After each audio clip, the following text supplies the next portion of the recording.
हम section start कर रहे हैं कैपिटल गेन का 45(1) सेक्शन। 45(1) सेक्शन क्या बोलता है? अगर आपके पास कोई कैपिटल एसेट है और कैपिटल एसेट हो जाती है डैमेज, फटाफट बोलो डैमेज किसकी वजह से? आपकी वजह से नहीं होनी चाहिए, आपका फॉल्ट नहीं होना चाहिए, नेचुरल रीजन की वजह से। नेचुरल रीजन की वजह से अगर आपकी कैपिटल एसेट डैमेज हो जाती है और बाय चांस आपने उसका इंश्योरेंस करवा रखा था, तो इंश्योरेंस कंपनी से अगर आपको क्लेम मिलता है, क्लेम को टैक्स में क्लेम ना बोल के कंपनसेशन बोलते हैं। क्या बोलते हैं? कंपनसेशन। अगर आपको कंपनसेशन मिलता है तो ये कंपनसेशन जो है इसको सेल कंसीडरेशन मान लेता है कौन? डिपार्टमेंट। डिपार्टमेंट इतना गिर चुका है, हालांकि आपने एसेट को सेल नहीं किया है, लेकिन डिपार्टमेंट इसको भी ट्रांसफर मानता है। क्या मानता है? ट्रांसफर। कहता है क्या आपके पास पहले मशीन थी? मैंने कहा थी। बोला अब नहीं रही? मैंने कहा नहीं रही। बदले में क्या मिले? पैसे। बोला ये सेल ही तो है। किसी भी कारण से आपकी एसेट आपके पास से चली जाती है और बदले में आपको पैसा मिलता है, तो मेरे लिए तो वो ट्रांजैक्शन सेल के बराबर है, इसलिए मैं उसको क्या मानूंगा? ट्रांसफर। जितने में जितना कंपनसेशन आपको मिला है वो बन गया आपका सेल कंसीडरेशन। फटाफट बताओ बेटा, लेस क्या होगा? जितने में आपने खरीदा था कॉस्ट ऑफ एक्विजिशन, COA। और अगर लॉन्ग टर्म नेचर की होगी तो क्या कर देना? इंडेक्स कर देना। क्या कर दोगे बेटा? इंडेक्स कर दोगे। Index cost of acquisition minus हो जाएगा। ये जो बच गया या तो ये कैपिटल गेन होगा, ये कैपिटल लॉस होगा। या तो कैपिटल गेन होगा, ये कैपिटल लॉस होगा। सर ये सेक्शन क्या बोलता है? मैंने कोई एसेट खरीदी थी 20 लाख रुपए की, वो जल के हो गई राख। इंश्योरेंस क्लेम में अब तुम ये चैलेंज मत करना सर इंश्योरेंस क्लेम में पैसा हमेशा कब मिलता है? इंश्योरेंस क्लेम में पैसा कब मिलता है? खरीदी मैंने 20 की थी, हो सकता है उसकी वैल्यू कम की रह गई हो सकता है क्लेम इंश्योरेंस की वैल्यू मैंने ज्यादा लगवा रखी हो। तो आप क्वेश्चन को चैलेंज मत करना। अगर क्वेश्चन बोलता है क्लेम आपको मिला है 45 लाख रुपए का, क्लेम मिला है 45 लाख रुपए का, तो फटाफट से आप क्या करेंगे? सेल कंसीडरेशन में लिखेंगे 45 लाख रुपए, लेस करेंगे क्या? Index sorry cost of acquisition. ये 20 लाख की खरीदी थी मान लो आपने 3 साल पहले, तो आप इसको इंडेक्स करके लेके आएंगे। इंडेक्स करने का फॉर्मूला लास्ट क्लास में आपको समझा चुका हूं। मान लो इंडेक्स करके इसकी कॉस्ट आ गई 30 लाख रुपए, तो जो 15 लाख रुपए बचा है ये आपके हाथ में आ गया कैपिटल गेन।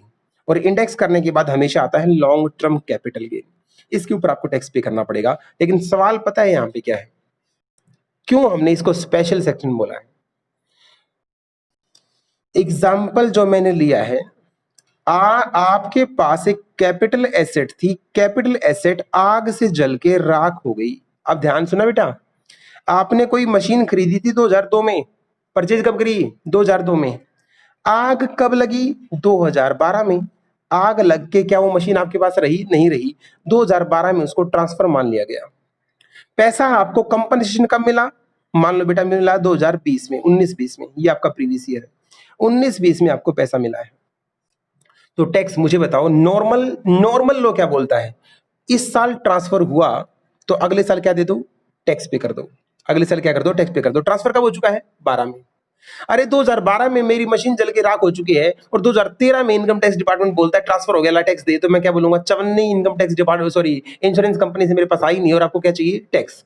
मैं तब टैक्स दूंगा जब मेरे पास इंश्योरेंस कंपनी से क्लेम आ जाएगा। इंश्योरेंस कंपनी से क्लेम आ जाएगा, तो ये स्पेशल सेक्शन होगा बेटा। ट्रांसफर तो हो चुका है 2012 के अंदर, बट टैक्स पे कब करना? जब आपको क्लेम मिले। अगर क्लेम 19-20 में मिले तो 19-20 में टैक्स पे करना। अगर क्लेम 20-21 में मिलेगा तो 20-21 में पे करेंगे। इट मींस जब तक हमें कॉम्पनसेशन नहीं मिल जाता, हम इस वाले ट्रांसफर पे टैक्स पे नहीं करेंगे। पेपर के लिए मजे की बात बता दूं, पेपर में हमेशा ये क्लेम आपके ईयर में मिलेगा। अगर ये पेपर में हमेशा ये क्लेम आपके ईयर में मिलेगा, क्योंकि अगर ये आपके ईयर में ना मिलता तो ये आपका क्वेश्चन ही ना होता। 2012 में ट्रांसफर हुआ, 2016 में क्लेम मिल चुका, तो तुम्हें इस क्वेश्चन में कुछ भी नहीं करना। 2016 में अगर ये क्लेम मिल चुका है तो 2016 में इस पे टैक्स पे हो चुका होगा, तो तुम्हें कुछ नहीं करना। तुम्हें कब करना? अगर 1/4/19 से 31/3/20 इस टाइम पीरियड के बीच में अगर कॉम्पनसेशन मिलता है तो ये तुम्हारा क्वेश्चन बन जाता है। ये तुम्हारा क्या बन जाता है? क्वेश्चन बन जाता है। तो फटाफट बताएं मुझे सारे बच्चे, 45(1) को मैं रिवाइज अगर कराऊं, आपके पास कोई कैपिटल एसेट थी, वो डैमेज हो गया किसी रीजन की वजह से, आपको बदले में मिला कॉम्पनसेशन। जितना कॉम्पनसेशन मिले उसको क्या लिखना है? Sale consideration. जितने में आपने खरीदी थी उसको लेस कर देना। जो बचा है वो या तो लॉस होगा या गेन होगा। गेन होगा तो आपको टैक्स पे करना पड़ेगा। लेकिन ये टैक्स आपको कब पे करना है? जब आपको पैसा एक्चुअल में रिसीव होता है। अगर आपको पैसा रिसीव नहीं होता तो आपको कोई टैक्स पे नहीं करना। इसलिए स्पेशल सेक्शन है। ट्रांसफर कब हो चुका है? जिस साल आग लगी थी, जिस साल एसेट खत्म हो गई थी, ट्रांसफर उस साल हो गया था। ट्रांसफर होते ही आपको टैक्स पे नहीं करना। टैक्स कब पे करना? जब आपको पैसा रिसीव्ड हो जाता है। सभी बच्चों को सेक्शन 45(1) समझ में आया नहीं? यस और नो?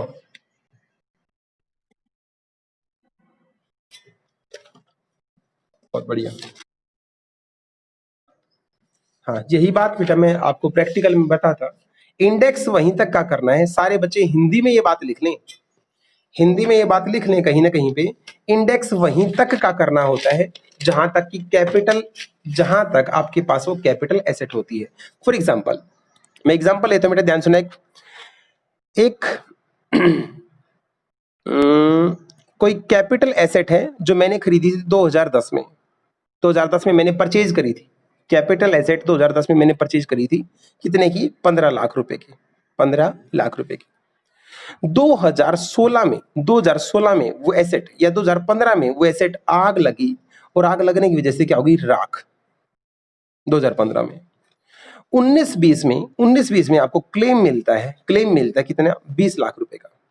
20 लाख रुपए का क्लेम मिल गया। और आपको क्वेश्चन में बोलता है कंप्यूट करो कैपिटल गेन या लॉस। लॉस ऐसा दे रखा है क्वेश्चन। इंडेक्स बता रखा है 2010 का इंडेक्स दे रखा है आपको, मान लो 120।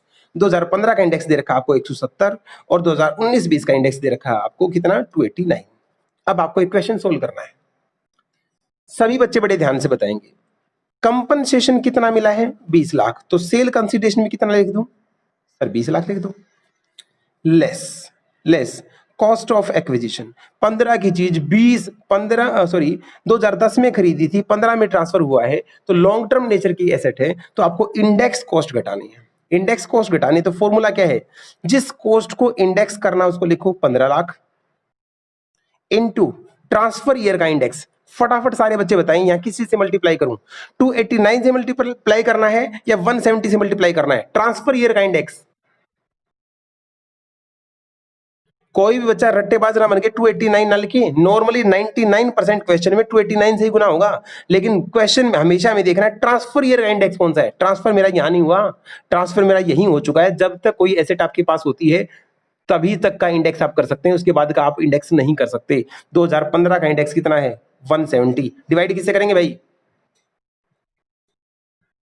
परचेज ईयर का इंडेक्स। परचेज कब की थी बेटा? 120 से मान लो, अरे राउंड फिगर में मान लो, अगर ये यहाँ पे आ जाता है 17 लाख, तो 20 लाख सेल कंसिडरेशन था, 17 लाख आपकी इंडेक्स कॉस्ट ऑफ एक्विजिशन, जो बच गया 3 लाख रुपए, वो आ गया आपका कैपिटल गेन।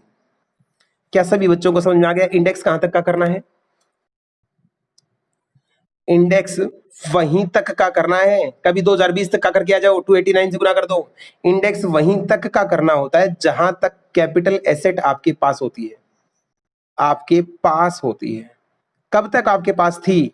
2015 तक थी। 2015 के पास तो थी नहीं, तो 2015 के बाद जब वो थी नहीं, तो 2015 के बाद का इंडेक्सेशन आप नहीं कर सकते। क्या सभी बच्चों को 45(1) सेक्शन में कोई दिक्कत है या नहीं? फटाफट बोलो बेटा,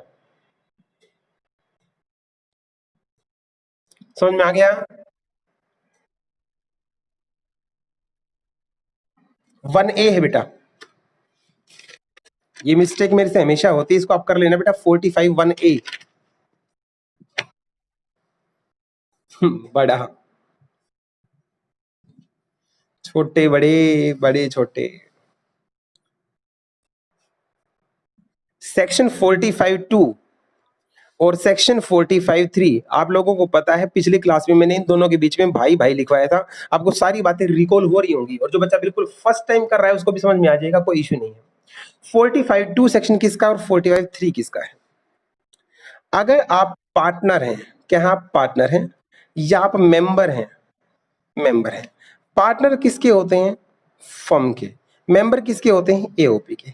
अगर आप किसी फर्म या एओपी में पार्टनर या मेंबर हैं, आपको पता है किसी का पार्टनर बनने के लिए आपको कैपिटल कंट्रीब्यूशन देना पड़ता है, अपना हिस्सा देना पड़ता है। जी सर। आपने कैपिटल कंट्रीब्यूशन के बदले कैपिटल एसेट दे दी। क्या दे दी?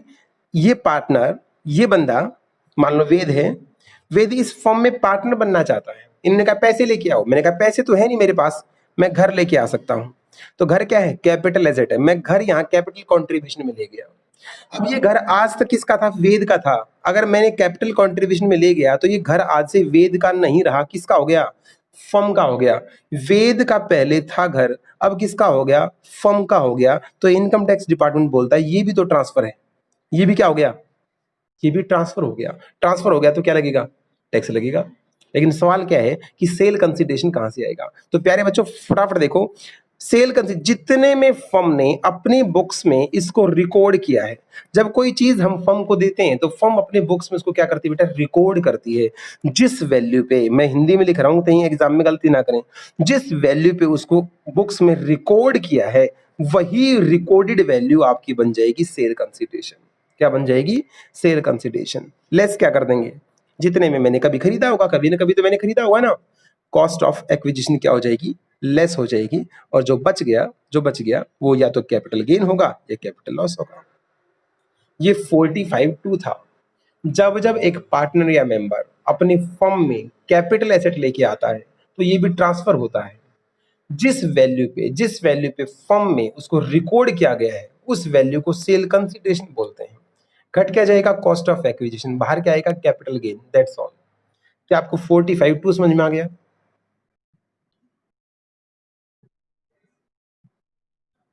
तुम्हारी ऐसी तैसी। ये 3 है तो फिर ये 4 है। और मुझे पता है तुम भी ये अपने आप से ना बोल रहे, तुमने तुम्हारे सामने रजिस्टर खोल रखे हैं और वहां से धड़ाधड़ मास्टर की गलतियां निकल रही हैं। फटाफट बोलो, क्या आपको 45(3) समझ में आ गया बेटा? 45(4) में इसका रिवर्स कर देना। ये भाई बहन मैंने इसे लिखा कि दोनों सेक्शन लगभग सेम रहेंगे, इसका रिवर्स कर देना। रिवर्स में क्या हो जाएगा? यहाँ पार्टनर ने फर्म को एसेट दी थी, ऐसा भी तो हो सकता है एक फर्म या एओपी का हो जाए क्या? डिसोल्यूशन। वो फर्म डिसोल्व होगी बेटा, खत्म होगी। तो फर्म जब खत्म हो जाती है तो उसकी एसेट किसको मिलती है? पार्टनर को मिलती है। अगर कोई फर्म डिसोल्व हो जाती है तो डिसोल्यूशन उसका हो जाता है तो उसकी एसेट, कैपिटल एसेट किसको मिलती हैं? पार्टनर को मिलती हैं। कल तक वो एसेट किसकी थी? फर्म की थी। अब किसकी बन गई? पार्टनर की। लो जी, यहां भी क्या हो गया? ट्रांसफर। और ट्रांसफर होते ही कैपिटल गेन या कैपिटल लॉस निकलेगा या निकलेगा, ये कंफर्म है। अब समझ सवाल, कैपिटल गेन का सवाल वहीं तक दिक्कत है जब तक आपका सेल कंसिडरेशन नहीं निकलता। जिस बच्चे का सेल कंसिडरेशन सही निकल गया उसका क्वेश्चन सही हो गया। फटाफट बताओ यहां पे सेल कंसिडरेशन क्या होगा? फर्म डिसॉल्व हो चुकी है। हाँ, फर्म डिसॉल्व हो चुकी है इसलिए बुक्स ऑफ अकाउंट तो उसके है नहीं। तो पार्टनर को जो एसेट मिली है उसकी फेयर मार्केट वैल्यू, उस दिन उसकी जो फेयर मार्केट वैल्यू थी वही क्या बन जाएगी उसके लिए? Sale consideration. Sale consideration less क्या होगा? कभी न कभी फर्म ने खरीदी होगी, कॉस्ट ऑफ एक्विजिशन। कॉस्ट कम हो जाएगी और जो ये बच गया इसको क्या बोलते हैं? कैपिटल गेन या लॉस। क्या आपको 45(3) और 45(4) समझ में आ गया? बेटा एक में पार्टनर ने फर्म को दिया था, दूसरे में फर्म ने पार्टनर को दिया है। दोनों के अंदर एक डिफरेंस है जो एग्जाम में ध्यान रखना है। जब पार्टनर फर्म को देता है तो सेल कंसिडरेशन वो होता है जिस वैल्यू पे वो चीज रिकॉर्ड होती है। लेकिन जब फर्म पार्टनर को देती है तो रिकॉर्डिंग का कोई सिस्टम नहीं होता। उस दिन उस चीज की फेयर मार्केट वैल्यू कितनी है वही उस चीज की क्या बनती है? Sale consideration. क्या आप लोगों को ये बात समझ में आ गई? क्या आप लोगों को ये बात समझ में आ गई बेटा? ये वाला क्या बेटा? ये वाला या ये वाला? अगर किसी फर्म का डिसोल्यूशन होता है और डिसोल्यूशन में किसी पार्टनर को कोई कैपिटल एसेट मिलती है, ये फर्म टूट गई, खत्म हो गई, मेरे को एक गाड़ी मिली या मेरे को एक घर मिला, वो घर की उस दिन कितनी फेयर मार्केट वैल्यू है? उस दिन वो घर चल रहा था 20 लाख रुपए का मार्केट में। फर्म में कितने का रिकॉर्ड था? 14 लाख रुपए का। तो आपको 14 लाख सेल कंसिडरेशन नहीं लेना बेटा। आपको कितना लेना है? 20 लाख की। मैंने क्या बोला है? फेयर मार्केट वैल्यू क्या होती है? सेल कंसिडरेशन होती है। हाँ। हम्म। रिकंस्ट्रक्ट हो जाते हैं बेटा, बुक्स ऑफ अकाउंट रिकंस्ट्रक्ट हो जाते हैं। और बुक्स ऑफ अकाउंट रिकंस्ट्रक्ट ना होना तो इनकम टैक्स में एक रूल होता है, पता है क्या? जिस चीज की वैल्यू कैसे भी ना निकले, जिस चीज की वैल्यू कैसे भी ना निकले, उसकी फेयर मार्केट वैल्यू ही इसका सेल कंसिडरेशन होती है। कॉस्ट ऑफ एक्विजिशन का क्या है बेटा? बुक्स में जो रिकॉर्ड कर रखी थी वो ढूंढनी है।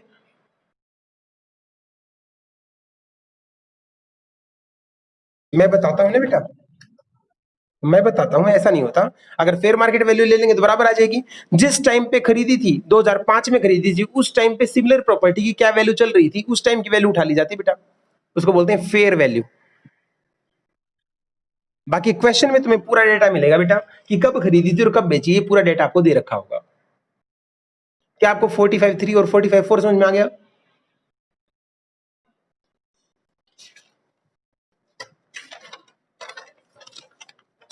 आप आपके रजिस्टर से देख के नहीं बोलेंगे भाई, देख के बोलेंगे फिर मामला खराब। आप मेरे को सेक्शन कराएं 45(5), 45(5) किस चीज का था? बिना देखे बताना बेटे, विद्या कसम लगी किसी ने भी देखा तो। कोई भी नहीं बोल रहा बच्चा, किसी को याद नहीं कंपलसरी एक्विजिशन होता था? शायद किसी को भी याद नहीं। क्या आपको मेरी आवाज आ रही है?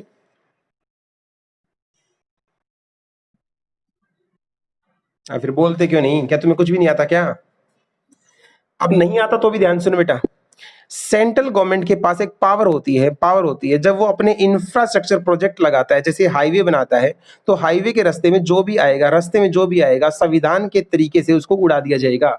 अगर बेटा 4 लेन निकल रहा है कोई और रास्ते में आपका घर आ रहा है, आपका प्लॉट आ रहा है, आपकी बिल्डिंग आ रही है, तो उसको आपको देना पड़ेगा। वो उसको जबरदस्ती कंपलसरी जबरदस्ती एक्वायर कर लेंगे और एक्वायर करके बदले में आपको मुआवजा मिलता है। शहर के बीचों बीच पुल बनाया गया था, जो दुकानें टूटी थी उनको क्या मिला था? बदले में मुआवजा मिला था। अब एक रेलवे ओवरब्रिज बन रहा है, गांधी कैंप की बहुत सारी दुकानें टूटी हैं, तो उनको क्या मिलता है बदले में? मुआवजा।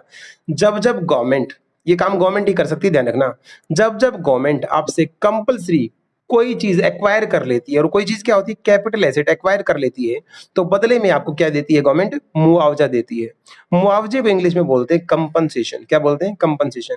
ये वाला कंपनसेशन भी क्या है? टैक्सेबल है, क्योंकि इनकम टैक्स डिपार्टमेंट बिल्कुल गिर चुका है, वो इसको भी ट्रांसफर बोलता है। इसको भी क्या बोलता है?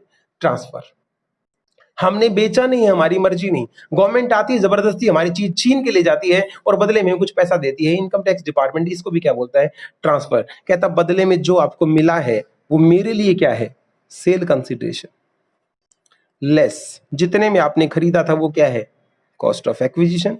अगर ये फायदा यहाँ पे आ गया है तो मैं तो इसको बोलूंगा कैपिटल गेन, और कैपिटल गेन अगर बोलूंगा तो मुझे इस पे क्या चाहिए? टैक्स चाहिए। ये बात कौन बोलता है? इनकम टैक्स डिपार्टमेंट बोलता है। गवर्नमेंट अगर किसी आपकी कैपिटल एसेट को कंपलसरी एक्वायर कर लेती है, कंपलसरी क्या कर लेती है? एक्वायर कर लेती है। और गवर्नमेंट के जो रास्ते में जो आता है, आपकी प्लांट मशीनरी ये नहीं छीनती, गवर्नमेंट हमेशा एक्वायर करती है इमूवेबल एसेट को, लैंड एंड बिल्डिंग ये रास्ते में आती है। तो ये सेक्शन भी किसके लिए है? लैंड एंड बिल्डिंग के लिए। अगर गवर्नमेंट आपसे लैंड एंड बिल्डिंग एक्वायर कर लेती है और बदले में जो आपको कंपनसेशन देती है, उसको क्या बोलते हैं? सेल कंसिडरेशन बोलते हैं। लेस क्या हो जाएगा? Cost of acquisition. बच गया क्या? Capital gain. पर ये हमेशा ऐसे नहीं होता, कुछ चीजों को माफ कर रखा है, क्योंकि हमारे देश के अंदर बेटा मैक्सिमम क्या है? एग्रीकल्चर जमीन है। और जब गवर्नमेंट को 4 लेन वगैरह बनाने पड़ते हैं, बांध बनाने पड़ते हैं, तो किसानों की जमीन जाती है और किसानों से टैक्स ले नहीं सकते। इसलिए इस सेक्शन के हमने 3 पार्ट कर देने हैं। ये अंडरस्टैंडिंग समझने के बाद हमें 45(5) के 3 पार्ट करने हैं। सेक्शन 45(5) गवर्नमेंट बना रही है एक क्या? 4 लेन। ये 4 लेन है बेटा, गवर्नमेंट 4 लेन बना रही है। इसके रास्ते में रूरल एग्रीकल्चर लैंड अगर आ गई, गांव के अंदर एग्रीकल्चर लैंड अगर गवर्नमेंट ने एक्वायर करी है, अर्बन एग्रीकल्चर लैंड अगर एक्वायर करी है, या सीए सॉल्यूशन की बिल्डिंग अगर रास्ते में आ गई, तो सीए सॉल्यूशन बिल्डिंग। ध्यान दें, सीए सॉल्यूशन बिल्डिंग ना तो एग्रीकल्चर लैंड है रूरल, और ना ये अर्बन एग्रीकल्चर लैंड है, ये महज एक कमर्शियल बिल्डिंग है। ये भी इस 4 लेन के रास्ते में आ गया। एक शहर के अंदर मेरे 2 किले जमीन है, वो भी इसके अंदर आ गई, और गांव के अंदर मेरी जमीन है, वो भी इस 4 लेन के अंदर आ गई। तो रूरल एग्रीकल्चर लैंड अगर रास्ते में आती है तो no capital gain, capital gain होगा ही नहीं। कारण बताओ फटाफट, जल्दी बोलो।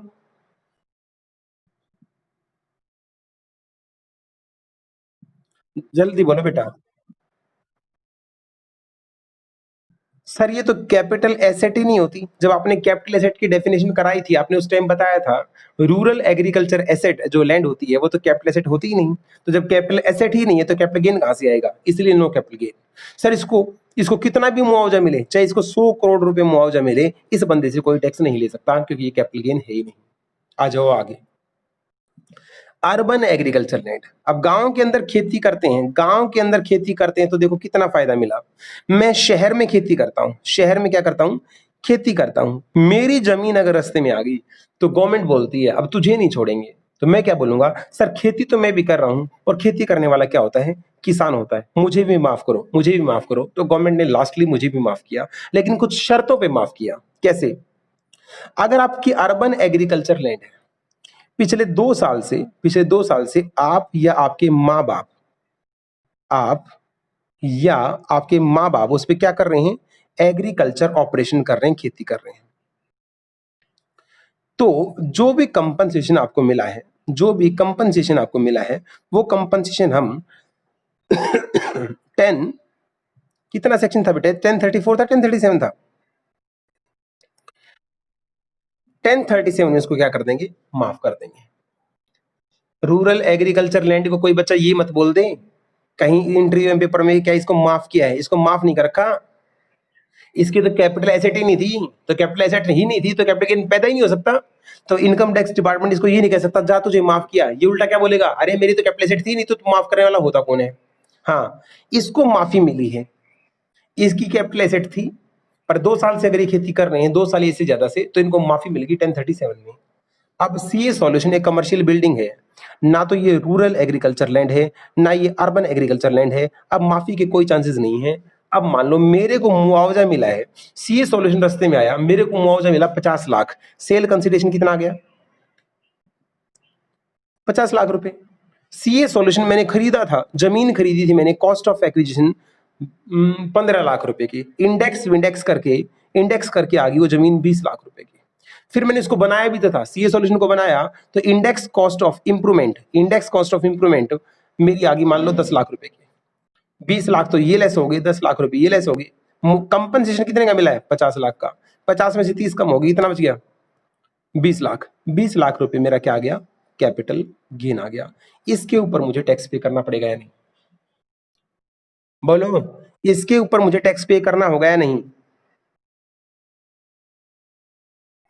करना पड़ेगा, बिल्कुल करना पड़ेगा। लेकिन आपको पता होगा कई बार जब भी गवर्नमेंट कोई चीज एक्वायर करती है तो हमारे यहाँ पे हड़ताल बहुत होती है। क्या होती है, हड़ताल। लोग भूखे नंगे होके रोड पे बैठ जाते हैं, मुआवजा कम दिया, मुआवजा कम दिया, कोर्ट में केस वेस जाने के बाद फिर क्या करती है गवर्नमेंट, टुकड़े फेंकती है और आपको 2 4 5 साल बाद एडिशनल कॉम्पनसेशन देती है। एडिशनल कॉम्पनसेशन, जब मैं और विधि नहीं माने 50 लाख पे, हम पापा बेटी डिसाइड कर लिया था हमारा सी सॉल्यूशन 50 लाख से ज्यादा का है, हम नहीं मानेंगे, और हम भूख हड़ताल करते रहे, तो गवर्नमेंट ने क्या किया, हमें 10 लाख रुपए और दे दिए। कहते अब जाओ आपका फाइनली कंपनसेशन आ गया है, तो मुझे एक्स्ट्रा 10 लाख रुपए और मिले। लक्षित फटाफट बता, ये 10 लाख रुपए मेरी इनकम या खर्चा, तो क्या इस पे भी टैक्स लगेगा या नहीं लगेगा, बहुत बढ़िया लगेगा। तो एक बार टैक्स लगवा के बता सकता है बेटा, सेल कंसीडरेशन तो हो गया 10 लाख, क्या मुझे बता सकता है लेस कॉस्ट कितनी,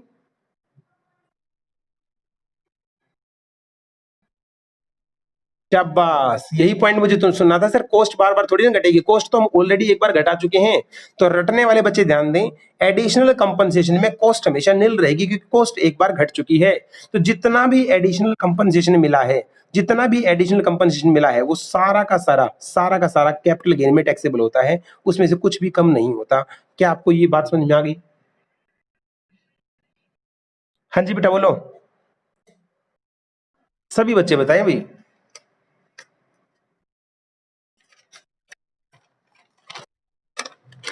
ठीक है बेटा, अगर पेपर में ये दे रखा हो आपको कि एडिशनल कंपनसेशन जो आपको लेट मिला है, जो मेरे को और विधि को एडिशनल कंपनसेशन 10 लाख रुपए का मिला था, इस 10 लाख रुपए के ऊपर हमें 2 लाख रुपए का इंटरेस्ट भी मिला है, गवर्नमेंट ने हमें इंटरेस्ट भी दिलवाया है कि तुम्हारा पैसा लेट दिया तो इंटरेस्ट के साथ ले लो। तो टोटल हमें 10 लाख थोड़ी ना मिले, 12 लाख मिले। अब बताओ इसका ट्रीटमेंट कैसे करोगे तुम?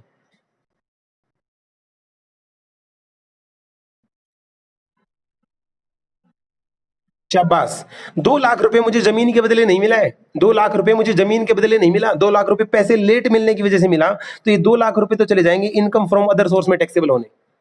जी सर। और जो हमारी ये 10 लाख रुपए हैं, ये आपने टैक्सेबल कर ही दिए किसमें, कैपिटल गेन में। अब सर इसको अदर सोर्स में ले जाके टैक्सेबल कैसे करना है, इसके लिए ध्यान दें। जब आपको एडिशनल कंपनसेशन के ऊपर इंटरेस्ट मिल जाए, क्या मिल जाए, इंटरेस्ट। पहली चीज, ये interest income from other source में टैक्सेबल होता है। दूसरा, इसमें से लेस होता है, फ्लैट 50% डिडक्शन मिलती है। अरे वकील करने पड़ते हैं, कोर्ट कचहरी में जाना पड़ता है, चक्कर काटने पड़ते हैं, बहुत पैसे खर्च होते हैं, तो जाके ब्याज मिलता है। तो इनकम टैक्स डिपार्टमेंट क्या बोलता है, जितना भी ब्याज मिला, तुम्हें कितना मिला है, हमने कहा 2 लाख रुपए मिला है, कहता है इनकम फ्रॉम अदर सोर्स में 2 लाख रुपए लिख के इसमें से लेस कर दो, क्या, 50% फ्लैट, सीधा 1 लाख रुपए की आपको छूट मिल जाएगी। किस नाम की, आप मान लिया जाता आपके खर्चे हो चुके हैं, मान लिया जाता आपके खर्चे हो चुके हैं, तो बच गया कितना, 1 लाख। ये 1 लाख रुपए ही टैक्सेबल है आपका इनकम फ्रॉम अदर सोर्स के अंदर। तो बेटा ये पल्ले गांठ बांध लें, जब जब एडिशनल कंपनसेशन के ऊपर इंटरेस्ट आएगा, उस इंटरेस्ट को लेके जाएंगे अदर सोर्स में, और अदर सोर्स में लेके जाने के बाद उसमें से फ्लैट 50% क्या कर देंगे, घटा देंगे। क्या आपको ये बात समझ में आ गई, यस और नो, पक्की बात। मीटिंग का टाइम देखें एक बार कितना हो गया।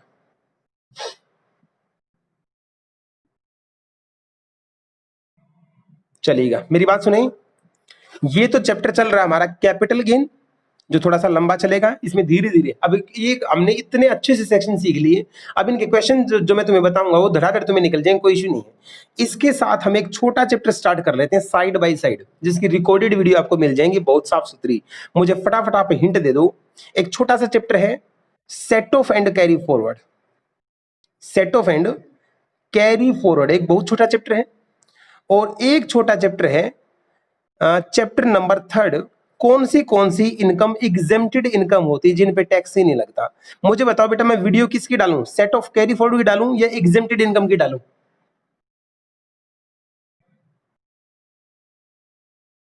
ठीक बेटा, चैप्टर 3 की मैं आपको डालूंगा एग्जेम्प्टेड इनकम की वीडियो, और कैपिटल गेन फिलहाल के लिए आपको इतना ही करना है। समझ में आ गया, बताओ बताओ। हाँ हाँ। हम्म। हाँ हाँ बेटा, वो कहीं भी नहीं हो सकता। लैंड का खरीदना बेचना उसका बिजनेस नहीं था, पीजीपी में नहीं आएगा। सैलरी का कोई लेना देना नहीं। रेंट आता है हाउस प्रॉपर्टी के अंदर, रेंट में आ नहीं सकता। कैपिटल गेन लेने से मना कर गया क्योंकि कैपिटल एसेट की डेफिनेशन में नहीं आता। अदर सोर्स में बेटा, लैंड के खरीदने बेचने से कभी भी इनकम अदर सोर्स में नहीं जाती। बेटा किसान की इनकम है, रूरल एग्रीकल्चर है, पूरी माफ होती है, कोई दिक्कत ही नहीं होती। अगर आपने रूरल एग्रीकल्चर किला 2 लाख रुपए का लेके 70 लाख रुपए का बेच दिया, तो कोई माई का लाल आपसे टैक्स नहीं ले सकता। अगर वो रूरल है तो ये ध्यान रखना, रूरल की डेफिनेशन क्या होती है। अगर 5 या 7 मिनट रह रही है तो बता दो बेटा एक बार में, रूरल की डेफिनेशन क्या है। हाँ जी, 1 मिनट।